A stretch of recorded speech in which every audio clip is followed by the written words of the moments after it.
this is Chris Miner. I'm here with Black Kraken, also known as Bradley 8-14, and we are on week 13 of Fallout 276. Starting here at Vault 276, we have updates. First off, the security guard who is at the front gate has moved. He's now in the Vault Armory, and he's getting into a suit of Vault-issued power armor because he's about to go out. Out where, you ask? Well, we're going to go here into the Overseer's office, where the Overseer, too, has gone in a secret room and is getting into his power armor. Time to find that reactor. This is because the reactor, the beryllium agitator inside of Vault 276, is running out and leaking. It's not built up to the quality standard it should have been, so it's losing power faster than it would have if it was properly put together. So they're going to have to go out in power armor and go out into the savage wasteland and find a beryllium agitator, although they are very rare. They need it, otherwise in the coming weeks Vault 276 will have a reactor meltdown. We also have the crashed vertibird that's mega rusted, missing the wings that Bradley built, and the settlers sure as hell will not be able to fix it up. They have no intent to fix it either. The most they could use it for is scrap metal. Over to the remains of these raider camps. This one has been heavily taken apart. This one has not changed.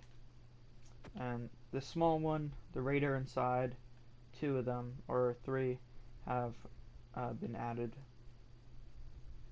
At the medium raider camp right here, we have some raiders walking in from the wasteland, the one in the power armor, and these two, which are carrying a crate of food and scrap iron material.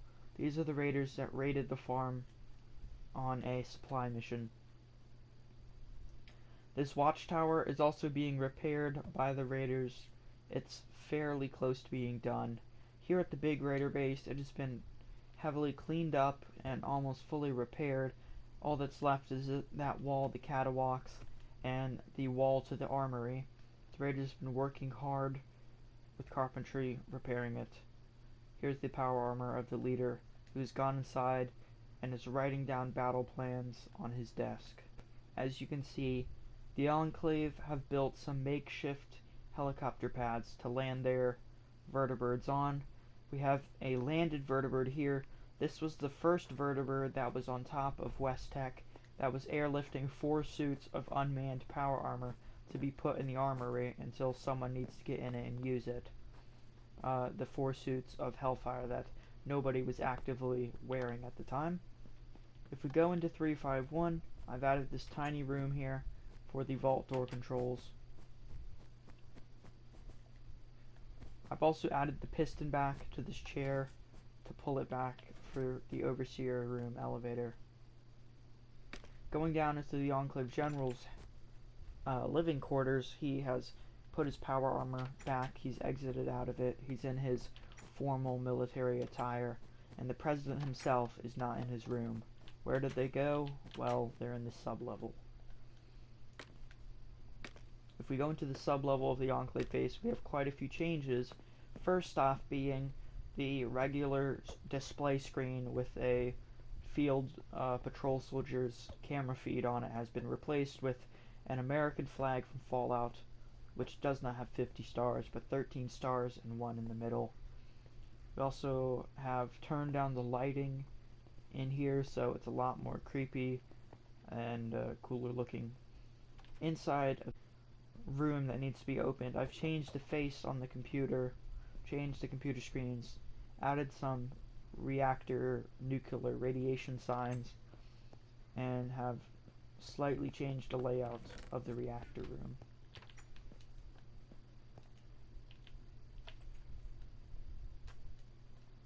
Inside of the armory, which has been slightly expanded to store these unmanned, unused, at least currently, suits, we have one on this power armor station that used to be empty. We have some areas in here cut out from the walls where there's other ones standing, and another one is at the original prototype station where they first worked on the prototype before this was a finished suit.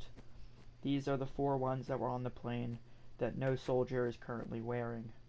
I've also redone this office room to be more detailed and moved the book detailing Project Hellfire. The last thing, oh, not the last thing yet, in the meeting room we have the 3 highest in commands of the Enclave: President George Ellen himself, the Enclave General, unnamed. Of course his name is Logan because that's me, and I am 3 different characters in this. We also have Frank Horrigan, this super soldier, super mutant beast of a man, or no longer man. And of course the war room map detailing the immediate area. And they're at the meeting room because they're having a conference. They're of course talking about the Enclave patrol that went to find the Brotherhood of Steel's main base. Instead they discovered Navarro, a pre-war base, along with the Brotherhood there. Of course the Enclave lost the battle, and one of them is now a hostage. But the Enclave doesn't know that, so they were going to send another patrol out to meet up with them and check on the situation, because they have not gotten a video feed call from the Navarro patrol in hours.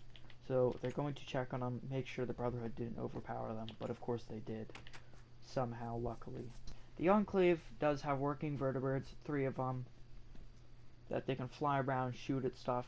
They are the most powerful faction currently in the Wasteland, although going head to head with the Brotherhood, they still will not win without a struggle, but they will most likely win if they use everything they have. But the Brotherhood is also pretty equally matched. These are carrying soldiers, not power armor, soldiers in the power armor. These were part of the 16 soldiers in rows that were coming from West Tech to return to their base, to just return to the base, because they are not currently doing production at West Tech. They have made all the suits they can afford to make. We have Exo 1's armored soldiers in this first vertibird. And the one behind it, we have soldiers equipped in the Hellfires. Here at West Tech, as you can see, it is practically empty. The vertibird has left. The soldiers who were standing here in rows, standing up, listening to the general's orders that we are going to return to the base, have left. They have closed the garage door right here, and there are only 2 guards guarding the entire facility. We have one in Hellfire and another in basic army plate carrier, helmet, and clothes. The production line is turned off. All the armors have been emptied they've made, and they've left the nukes here because they don't have anywhere to store them at 351. But they're confident, as long as they have vertibirds, that they can quickly react to any raids done on West Tech and kill anyone who tries to steal the bombs, probably the Brotherhood. Power level is 49%. It has dropped a lot since they have been making suits, and production is offline because obviously they turned off the machines. They don't have enough material to make these highly advanced suits, at least at the moment. Down this unmarked grassy road, we have Pine Ridge Campgrounds, which, if you didn't know, is based off my Siren Head horror story I wrote in 2020. There's a playlist on it, you can check it out along with my other YouTube playlist. And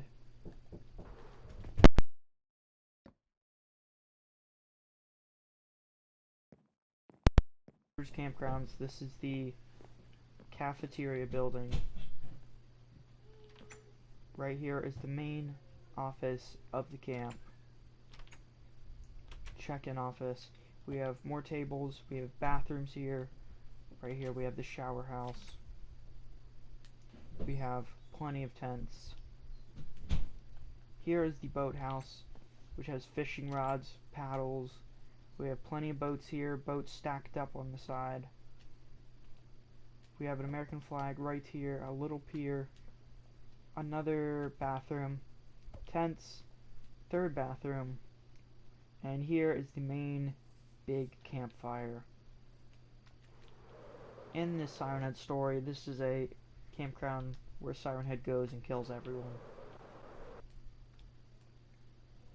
Over by this green bridge, it has been worn down more, almost as if it might crumble and fall because of the rusted metal and this 2-ton truck parked on top of it.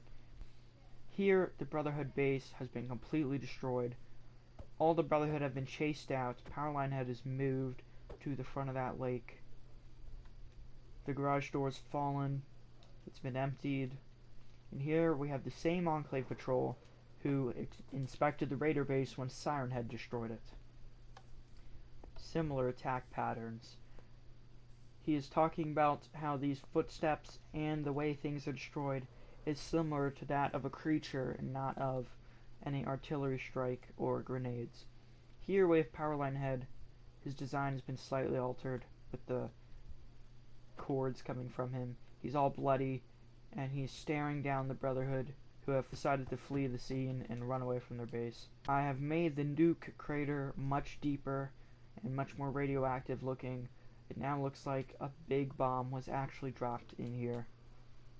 Also over here we have 2 destroyed buildings and a sunken lighthouse which used to be quite tall, but as you can see has completely just fallen into the ground. A massive sinkhole formed under it. Here we have a concrete pier. He has gotten 3 super mutants recruited from this red rocket, and he's now with these other super mutants, one of them being named Jacob, and he is talking with them, convincing them to help him lead his campaign to fight the raiders. The raiders have left, of course. They have knocked down the scarecrow and put up their banner. Nothing else has changed. We have the radiation signs, of course, and the Brotherhood have all left all their patrol bases, all their outposts, all their previous jobs, and they've been called here, the full force of the Brotherhood, about 22 people, which is all in power armor, so very powerful, and they've lined up, escaped the old base, which of course was destroyed and attacked. They ran away and have fallen back to their only base they still control, which is the silo. Probably the best base you could control. They also have control over Navarro, but right now it's vacant because the people over there ran back here to rendezvous.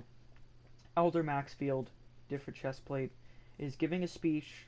Here we have Knight Logan, Micah, Walter, Jake, and Richard, who are the thirds, seconds, and commands, paladins, and knights who are important. Then we have generic power armor soldiers and soldiers here who are in simple orange combat gear.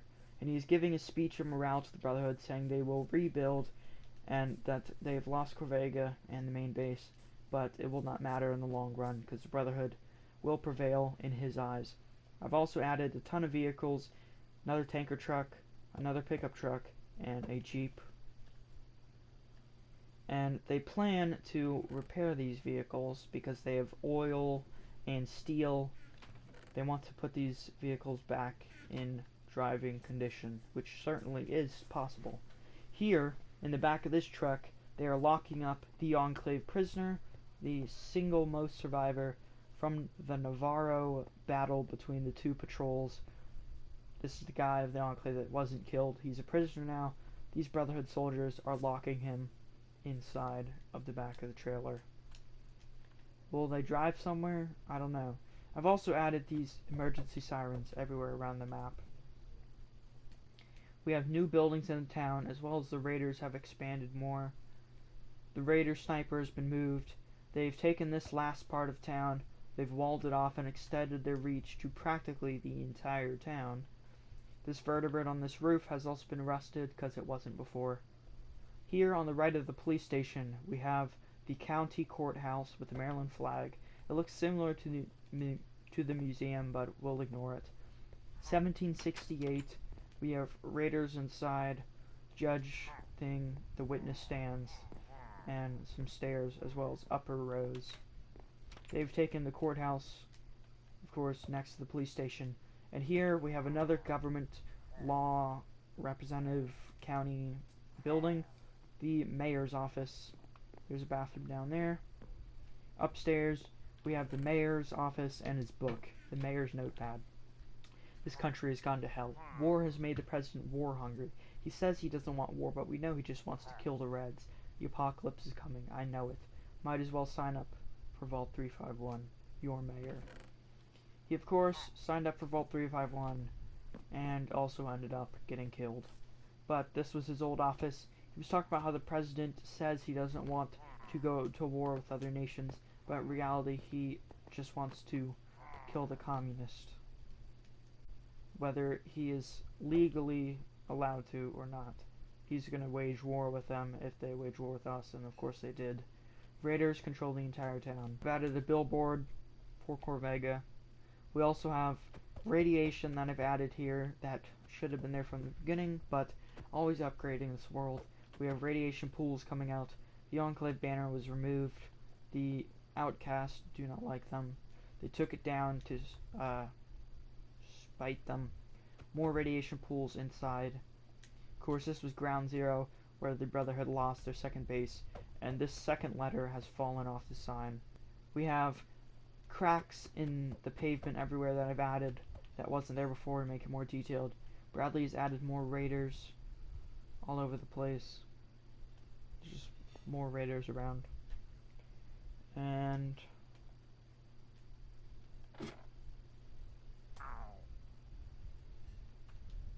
over here at the Ferris wheel, it is actually functional. We can ride the Ferris wheel up and around.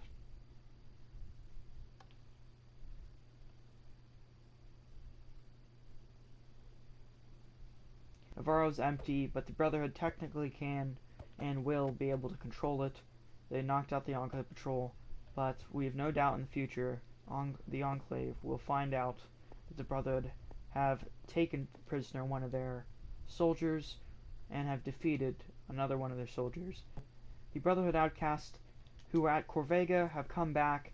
They actually went on a supply run there to look for technology, and they found some landmines, explosives, fusion cores, a remote explosive bomb, which could do some damage to the enemies, a factory saw, which was used to cut steel at Corvega, still functional, as well as 9 gallons of motor oil.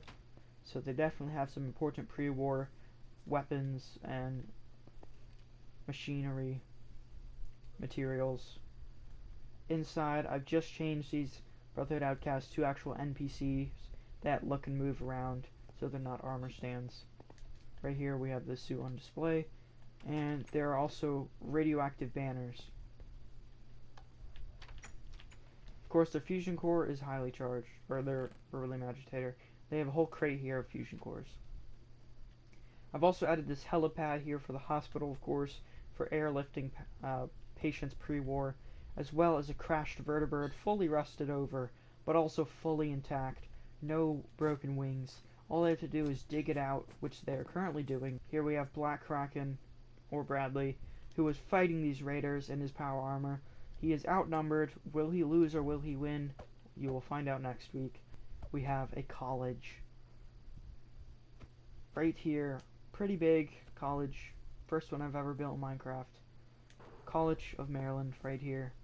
Not a specific one in real life. But here we have the main building, Maryland flag, a US flag. Inside we have offices for the headmaster of the college and the assistant headmaster. Downstairs we have an auditorium, the Maryland flag, speaking things, chairs. Upstairs we have classrooms for the professors to give lectures. Here we have bigger classrooms here with projection boards. And that's all for this first thing, which is small for a single building, but the rest of college is much bigger. Right here we have the dorm areas. Roof has been torn off.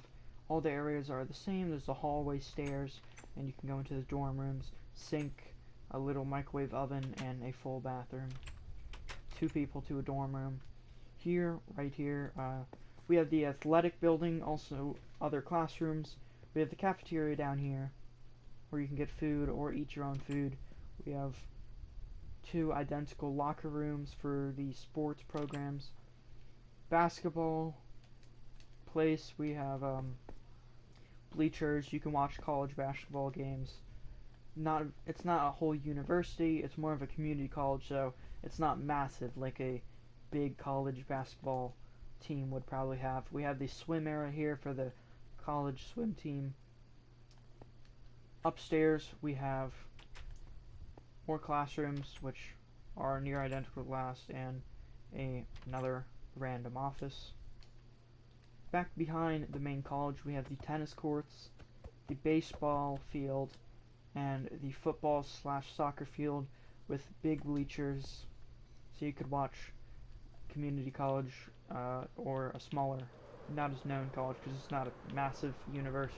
Here at the Red Racket we have 3 more tents outside with sleeping bags for any random settlers. And another update to this world, very unfortunate for my character, is my base. Of course, if you saw last episode, the raiders were placing bombs here, and of course they have blown up my base that I worked so hard to fix the first time when Siren had destroyed it. My character armor stand is in utter shock because my whole base, my home, has been exploded. Also where my father lived, because in this lore my dad built this base right after the bombs dropped because we did not get access to live in the vault, so we had to be outside. So once the radiation was gone or low, he built this base, then he died and I lived in it. That's how the lore goes, but it's now been destroyed, so my character has to find a new place to live at. Back in the woods, pretty close to Black Kraken's base, but not facing that direction. He's near his original location behind the flooded house. Thank you guys for watching. That is the end of this video. See you in Fallout 276, Week 14.